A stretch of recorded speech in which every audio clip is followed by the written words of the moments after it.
Hey, everybody, and welcome to this episode of Beyond Day One. I'm David, and I'm glad you've joined us. Last week, we were having a conversation about reading the room. And we talked about how reading the room is a skill that Gen Z needs to know, but there are some obstacles that have probably inhibited them from gaining that skill. And we're here to help bring that skill back to the forefront. This week, we're going to talk a little bit about what it means to misread the room, and then hopefully be able to give you a few things that you can do to help you to properly read the room. As usual, I'm not alone. Today, I've got Phillip with me, and then, of course, I've got Gen Z John with me to help us to have these conversations. Gentlemen, we talked about reading the room last week. Anything stand out from that conversation to you? I think one of the things that stood out to me was just the importance of recognizing that you're not the center of the universe. That's actually more valuable than a lot of times we give credit to, because when you're dealing in the workplace, you're dealing with all different types of people and the different personalities that may come together. And sometimes it's hard to feel your way through those things when you realize, that the next person over from you might be have come from a completely different background, have completely different life experiences. And so learning how to mingle without necessarily mimicking or whatever the case is something that you have to learn over time. And it takes patience. It's nothing that's going to, just come as an instant download to you. It's going to require feeling out situations in order to develop that skill of reading the room properly. Fantastic. How about for you, John? Honestly, it first thing I recognize is that it doesn't take a lot of effort, but it does make a huge impact to be able to read the room. It just might take a few moments just to take a quick scan, but man, it just puts you in a good place to be able to not necessarily go in head first into whatever conversation. Right. I can tell you just from personal experience, you can save yourself a lot of trouble if you just kind of let the room sit for a second before you say anything, honestly. That's so good, John.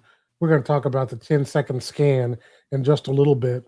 But before we do, I just want to point out that we talked about reading the room. And I want you to realize that reading the room is a type of situational awareness. It's like having situational awareness. You're aware what's happening around you and how things are flowing differently versus, or not necessarily differently, but how things are flowing in general. That's not the same as having emotional awareness. Emotional awareness has to do with how you feel and what's going on around you, about what's going on around you. Think of it this way, that situational awareness is external, emotional awareness is internal. I hope that helps you to identify the difference between the two. So let's talk a little bit about now what happens when you misread the room. And I want to tell you right off the rip, one of the things that we're constantly talking about, especially when it comes to Gen Z being successful, is the first impression. And when you make a great first impression, it can last you a career. But on the other side of that, when you misread the room, you can make a bad first impression.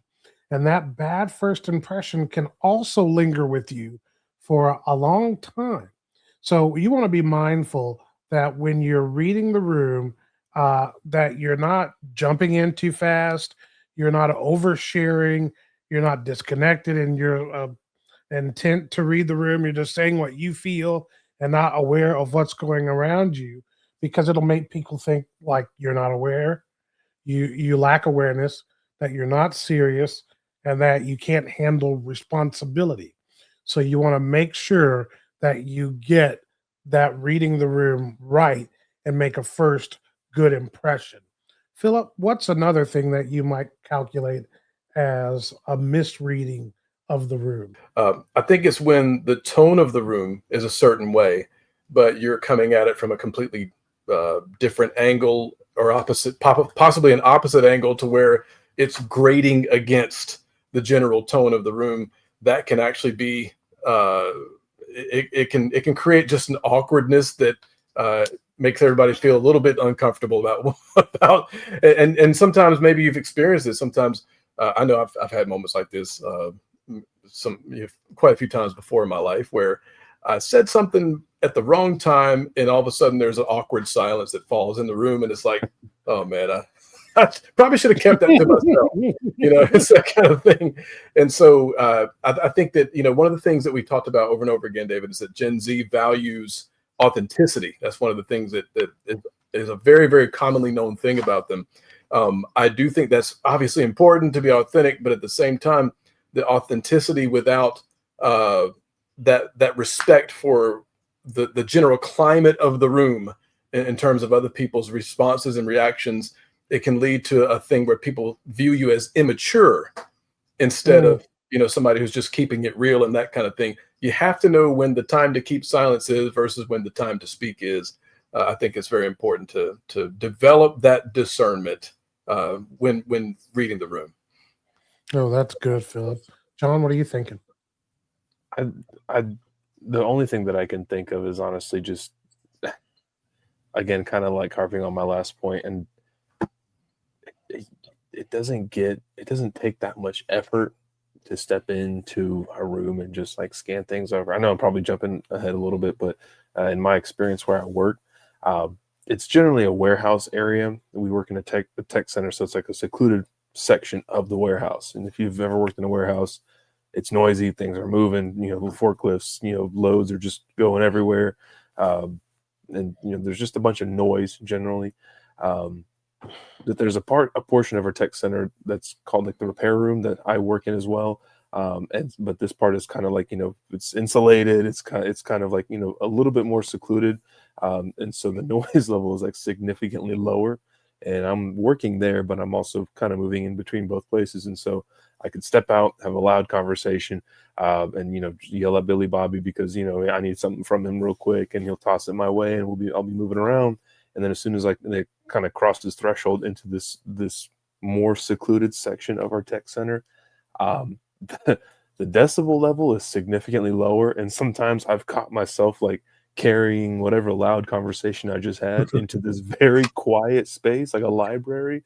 And all of a sudden I'm like, whoa, like looking around like, oh crap. Let me just take like 2 seconds to just like lower my voice for a second and just like enter the room for a second. And it goes a long way. You're mentioning first impressions, like it doesn't look good if you've caught yourself, saying, just coming in like it with a louder tone than what the room is expecting. So like on top of that, I think that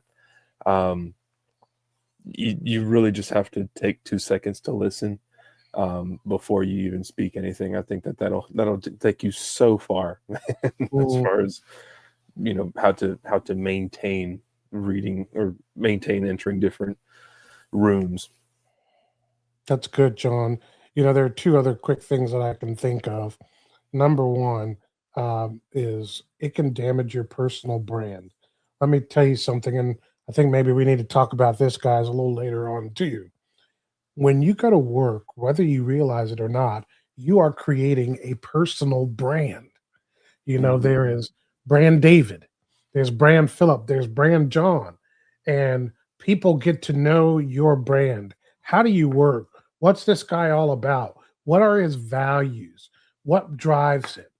And that's a personal brand. We're going to talk a little bit later on about building your personal brand, but nothing can damage your personal brand like misreading the room and having that uncomfortable moment like Philip did, where he walked in the room and just everybody was like, woof, and that awkward moment that happens, misreading the room like John was talking about, and mixing your conversations up. And the other things is that when we misread the room, leaders around us can be hesitant to trust us because then they're like, well, gosh, when he walked in that room, when he said that didn't go over very well. And so there are some real losses when you misread the room. So you always want to make sure that you are actively working on that. So let's take a few minutes and let's talk about some of the things that we can do that will allow us to better read the room? Philip, I think I want to start with two. And John, you can jump on that one if you want to. But the Mhm. first one is take a 10-second scan of the room, at least. If you're Mhm. just coming into a room, take a moment and just take a scan of the room. What's going on around you? What's the mood? Who's talking? How serious is the tone? Are people relaxed? Are they pressed? What's the general atmosphere in that space? And then you govern yourself based upon that atmosphere so that you can better read that room and better approach whatever's going on and communicate whatever it may be that you need to communicate. The other is listening. You're going to hear this over and over again. If you're going to be strong in your job, whether you're leading or you're not leading, you're still going to have to be a good listener. If you jump into the conversation too soon, you lack understanding of exactly what's going on. It's gonna give a bad impression of yourself. So give yourself a little time so that you can kind of catch the flow of the conversation, understand what's going on, and then jump in. And even when you jump in, you might not jump in to give specific direction or to give a certain thought. You might be asking some clarifying questions, which is a good thing to better understand the situation around you. John, what would you think are some practical tools to improve your ability to read the room? One thing I learned very quickly is body language. Something that I wanted to consistently do with my team is just have like weekly, just little, let's have a quick meeting. Let's just kind of catch up and I just want to make sure everybody's up to date. Everyone's on the same page about what we're trying to do, how we're doing, how the team is doing. And I noticed myself sometimes I can get into a little bit more detail than I need to, especially if people are just standing around there and just, it's 7 o'clock in the morning, people that aren't really fully awake. And so I've noticed that as I'm scanning the room, if I'm seeing like sometimes it's obvious people just start dozing off. It's like, all right, maybe that means it's time for me to just get to the point or move on. And oftentimes, for some instances, sometimes you need to get to the point where it actually matters to the people that you're talking to, like whatever it is your point that you're trying to make. Or if you're just entering a conversation, uh, regardless, body language says a lot about whether or not people are even receiving what you're trying to say, their engagement, whether or not they care. Like it does communicate a lot. So like my first thought is just reading how people are reacting to you. If I'm giving you instruction, most of the time I can tell when you get it, because the moment you start dozing off, like I realize you're a quick learner. Like with certain people that I'm familiar with on my team, like I realize you got it. I feel like there's no reason for me to keep explaining this. So, but that's my point. The first thing that comes to my mind is body language for sure. That's good. That body language can communicate so much for you, whether somebody's leaning in to the Hmm. conversation, are they leaning back and disconnected? What's their face? What's their face communicating to you? And what is their silence communicating to you? Just Hmm. because somebody's sitting in a room and silent doesn't mean they're not communicating something to you.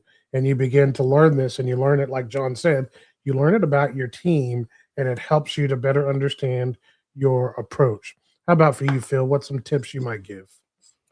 Just on the topic of what you said earlier about listening, I thought about this old saying. It says, "God gave us two ears and one mouth, but most people use them in reverse proportion." I have to learn how to come in with a listening ear first. And I love the thought also of asking clarifying questions. It could be something where you say, would this be a good time to bring this up? Or is it you think it's an appropriate time to talk about this? That way you're acknowledging that there's other, needs or whatever the case may be in the room. And you're not just necessarily barging into the conversation. You're smoothing your way into it, if you want to put it that way. So a listening ear and just showing that signs of sensitivity to the environment, I think are keys there. Well, we hope that helps you. We'll see you next time on Beyond Day One.